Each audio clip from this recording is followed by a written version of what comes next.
ചട്ടി വെച്ചു.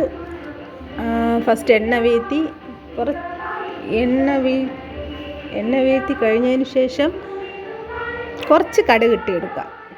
പിന്നെ തക്കാളി, ചെറിയ സവാള, ഇഞ്ചി, പച്ചമുളക്, കുരുമുളക് ഇതെല്ലാം കൂടെ ചതച്ച് എണ്ണയിലിട്ട് നല്ലപോലെ മൂപ്പിക്കുക. മൂപ്പിച്ചതിന് ശേഷം ഈ അരിഞ്ഞു വച്ചിരിക്കുന്ന ഈ ചെറിയ സവാളയാണ് എടുത്തിട്ടുള്ളത്.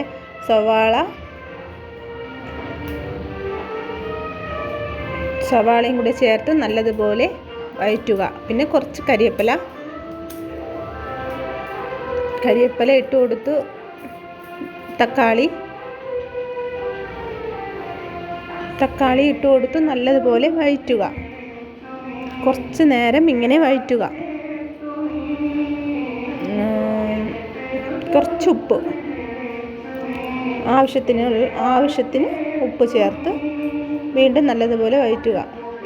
കുറച്ച് മഞ്ഞൾപ്പൊടി, ഇത് ചൂര, വെള്ളച്ചൂര പറയും, ആ ചൂരക്കറിയാണ് കേട്ടോ വയ്ക്കുന്നത്. പിന്നെ മുളക് പൊടി, ഇതിൽ മല്ലിപ്പൊടി ഞാൻ ചേർത്തിട്ടില്ല. മുളക് പൊടി,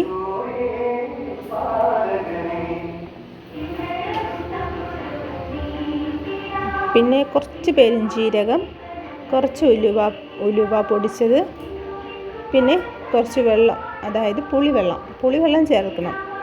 ഞാൻ കുടംപുളിയൊന്നും അല്ല ഇട്ടിട്ടുള്ളത്, സാദാ പുളി, പിഴിഞ്ഞ വെള്ളമാണ് ഇട്ടിട്ടുള്ളത്. പിന്നെ ആവശ്യത്തിന് വെള്ളവും ചേർത്ത് കണക്കിന് ഉപ്പും ചേർത്ത് അടച്ചു വെച്ച് തിളയ്ക്കുന്നവരെ വെയിറ്റ് ചെയ്യാം. പിന്നെ 2-3 പച്ചമുളകും കൂടെ ഇതിൽ ചേർത്തിട്ടുണ്ട്. ഇതാണ് വെള്ളച്ചൂര. തിളച്ചതിന് ശേഷം ചൂരമീൻ അതിലോട്ട് ഇട്ട് കൊടുത്ത് ഒന്ന് ഇളക്കി വീണ്ടും അടച്ചു വെച്ച് വേവിക്കുക. രാവിലെ ബ്രേക്ക്ഫാസ്റ്റിന് അപ്പത്തിൻ്റെ കൂടെയൊക്കെ നന്നായിട്ടുണ്ടായിരിക്കും. അപ്പം